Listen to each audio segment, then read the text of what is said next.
viewers, welcome to your favorite TV show, Voice of Eve Capacity Building. Today we have a topic, skill acquisition at the secondary school level. I'm your host for today, Favor Joseph. Don't go anywhere, we'll be right back. The unemployment problem now is that is the lack of skill. What do I mean? The university will give you a certificate.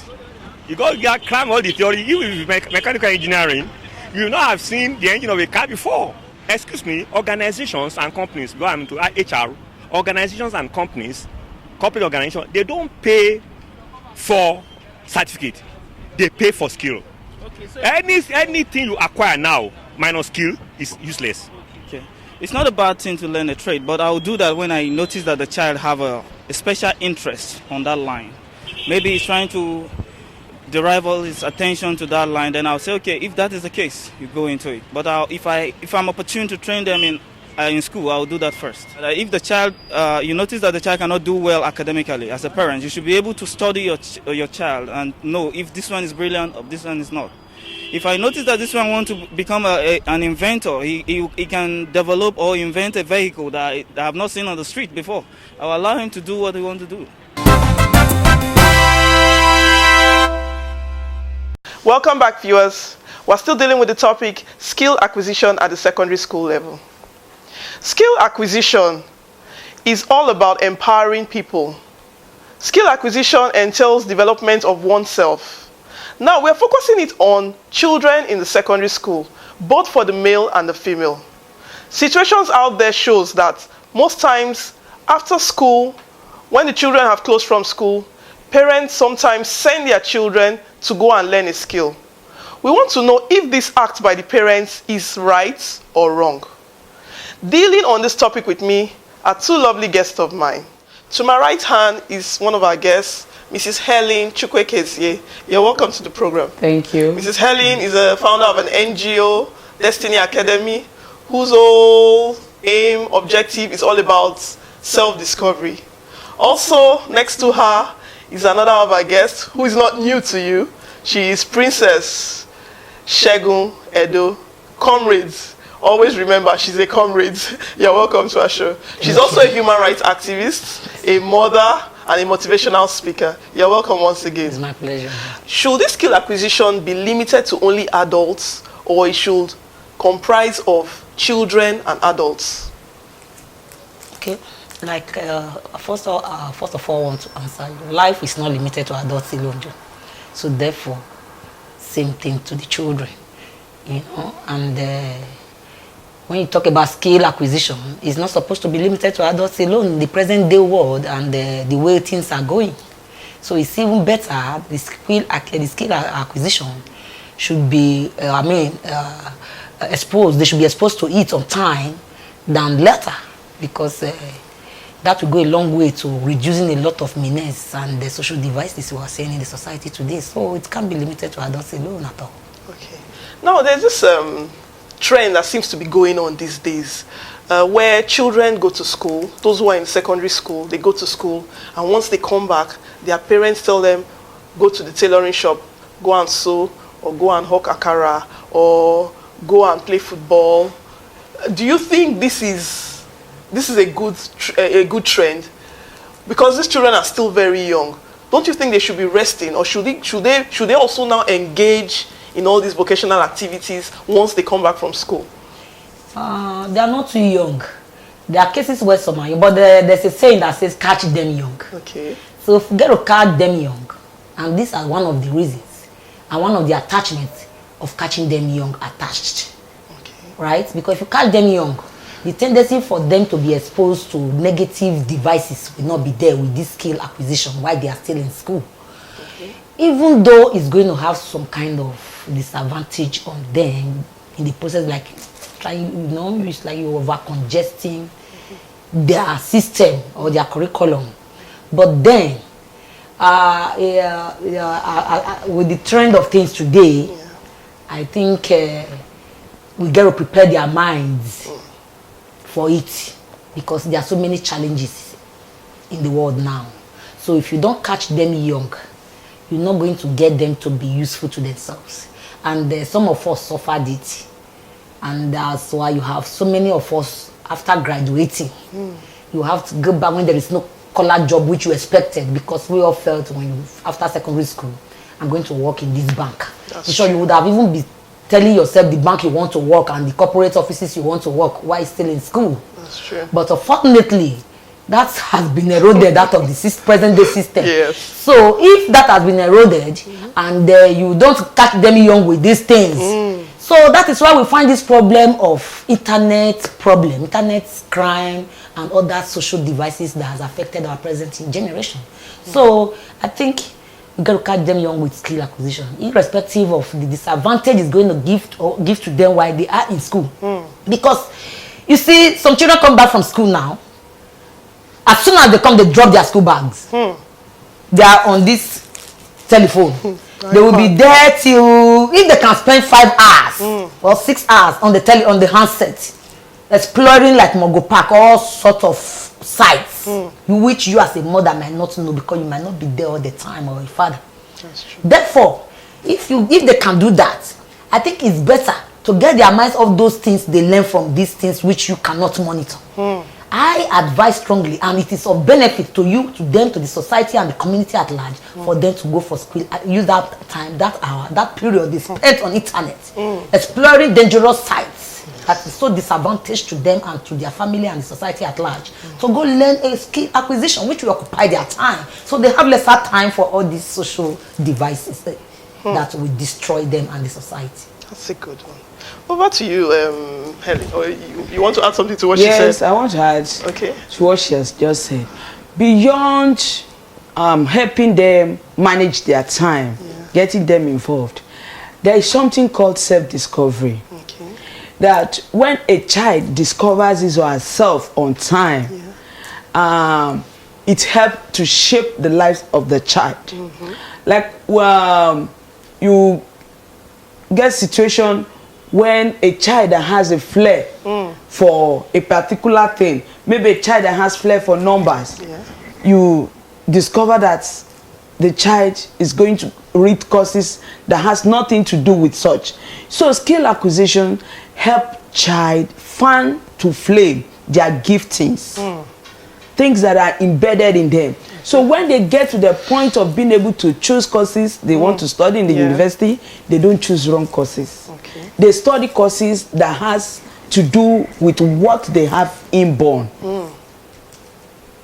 Like I have a case at hand now, where a child, we have a girl studying, a medical student. She's in year 3, so I had opportunity talking with her, and she kept crying. What happened? Why are you crying? She said, I don't like what I'm studying. Wow. So what happened? She said, I want to be a lawyer. And when you look at that girl, you can see everything in her. She's a born lawyer. But unfortunately, her parents couldn't see that far. Or she had an issue that her parents were supposed to, her mom was supposed to have a passion to study medicine, to be a medical student. But one thing or the other, she couldn't achieve it. When she gave birth to this girl, she made up her mind that, okay, since I couldn't, you will help me live my life. Wow. So unfortunately, the girl is living her mom's life right now. It's so pathetic. Denying her of her own Denying passion and dreams. of her own passion and dreams. Wow. And unfortunately, a lot of parents are also found in that realm. So for me, skill acquisition is good. It helps a child to be able to know, okay, fine, this is like when I have opportunity to talk to parents, some parents say, no, my child is not doing music, my child is not doing this in schools. They will be choosing, even when the owner of the school is saying this is it. Because when our children are involved in varieties, it helps them know exactly who they are. So we can say that even the formal education is not an end to their success. It doesn't want results to their success. It's just a means. It's just a means. That's why when I have opportunity, I tell people, I say if academics is the way out. We have undergraduates roaming about. That's true. We have graduates all over. That's true. I was even going to come to that because we have this high rate of unemployed graduates every day. People are going to the schools, coming out, but yet no jobs. But now, with even what is happening, there seems to be a decline in reading, decline in education or quest for education. People are now being motivated or lured by what they see, what they watch. Now, it brings me to my question. Children whose heads seem to be blocked completely and say, I don't want school. I can't even read. I don't understand anything. They keep failing in school. But you find out that this child is a good rapper. This child just wants to play football. This child is just a good baker. You know, he has passion for other things and he's good at it, or a painter. Should we now say that such a child should just follow that dream and passion without getting a formal education, even if it is an informal education? Well, I think at this stage now, we need to streamline are we talking about the child getting education or getting academics? They are two different things. Getting academics. You know? I am of the opinion that there's no dull child. We only have an informed adult. Okay. Or uninformed children, teachers, or uninformed parents. That's the only thing we have. There's no dull child. Every child, every born, every being on this earth came in with something. Everybody came in with something. So it is my duty as a parent to discover the path of my child and help that child trail in that direction. But if I am unable to discover it out of my inability, I will not term that child a dull child. There is no dull child anyway. So, Princess, what do you have to say about that? I will partially disagree with her a little bit because there are some children who are naturally dull. Yes, you know, it has to do with heritage. If my forefathers were very dull in terms of academics, but very good in terms of other physical display of skill and vocations, does not mean they are dull, right? That's why that word dull is not appropriate in this sense, you know, because our forefathers knows how to farm very well without fertilizers, and they were feeding well. They know how to handle some things without the consultation of medical doctors, and they were okay. You know, will you call that, will you say they are dull? Not at all. No, they are not dull. So what I see is just one, it has to do with heritage. Two, it has to do with exposure. Three, it has to do with orientation and awareness. Did you see how I categorize them? So if at these four categories, a child is not exposed to any of them, and you now call that child and say that, you know, address that as a dull child, you know, it's a misnomer. Exactly. So how do we now therefore address the situation? How we address the situation? If you give birth to a child and the child is not finding education, is not enjoying being an educated child or want to go to school, then let that child go for his or her passion. So from what I deduce from both of you are saying is that alongside having that vocation or skill acquisition, there is need to also have some form of formal or adult training. Yeah, it's very important. Very important, because it will broaden your scope of knowledge. Yes. You understand? Education, like I tell people what it does these days, it's not for you to go and look for one collar job somewhere or it's like to work for your company shares. So they are not there anymore because our elite has already hijacked that. Exactly. Part. So you as an ordinary person, you go to school, you have a first class, whatever. It's not the issue now. Look at Steve Jobs, even Steve Jobs and the man who Microsoft. Thank you. He said that he never went to school. He was a school dropout. Yeah. So what is a passion inside you? It becomes your talent. That's true. Your talent becomes your passion, and your passion becomes your talent. And when you bring it out to the fore, then it's wow. So if you say, I know a lot of graduates by now, they are learning how to make shoes. Yes. They've graduated. They're learning how to make bags. They're learning how to do fashion. They call it fashion designing. They're learning. Some are learning upholstery.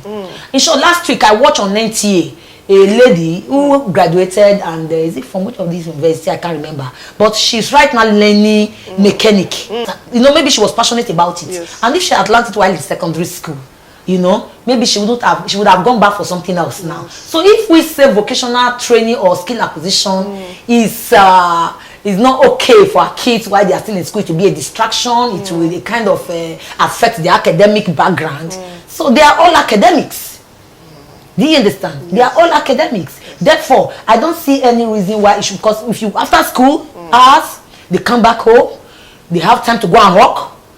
If you get hockey is not a profession. Hockey is not a skill. So our schools, do you think that the school is doing enough regarding vocational studies and introducing skill acquisition, especially in public schools? Now I think we have a new phase now. They are coming up with it, because even in WAEC now, you must do an entrepreneurial subject. Oh, really? That's a new phase now. I think like 3 years ago or so it was introduced. So everybody is coming to the knowledge that we need this thing. The days of deceiving ourselves that after school I'll just go and work in one bank and whatever. We can all create employment. We can all create employment with various skills acquired. So I think schools are waking up to that reality now, even public and private schools. Okay. So do you think the government has a role to play in this? Definitely. Definitely. Everything that is of added advantage, the government has a role to play. One of the roles the government will play is just the way they have mandated it in secondary schools, that for you to be I will put a graduate of secondary school or to have a school cert, you must have learnt a skill. Oh, really? Yes. So now we have the normal intro tech we used to have in junior secondary school is now upgraded. Wow. So definitely everybody, the computer processing or whatever, everybody is of the opinion that beyond the 4 walls of the 4 walls class, there is a need to push for skill acquisition. So I think the government will also do well by encouraging and providing necessary support to ensure that these skills are well learned, so that the children can be able to use them. So over to you, Princess. You talked about unemployment, and then you talked about graduates even now learning these skills. I know the children from their secondary school, they go to the university and then they come out. What is actually the cause of this trend where it is now the graduates, those who now went to school, that are now going into the vocational study? What do you think is the cause?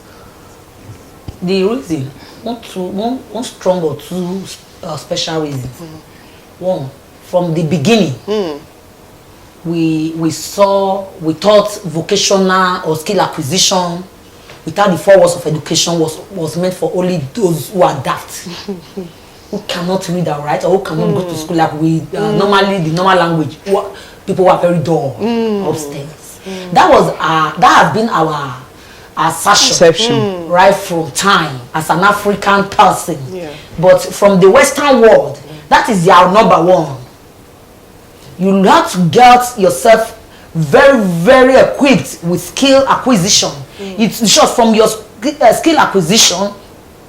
That is when the white man will know where you will be properly fitted in. Yes, from the scratch.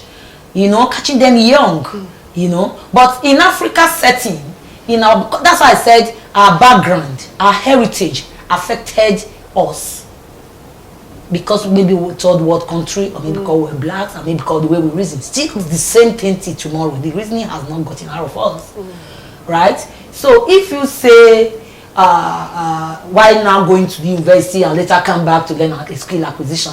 It's just a simple answer. The answer is straight. It's an afterthought.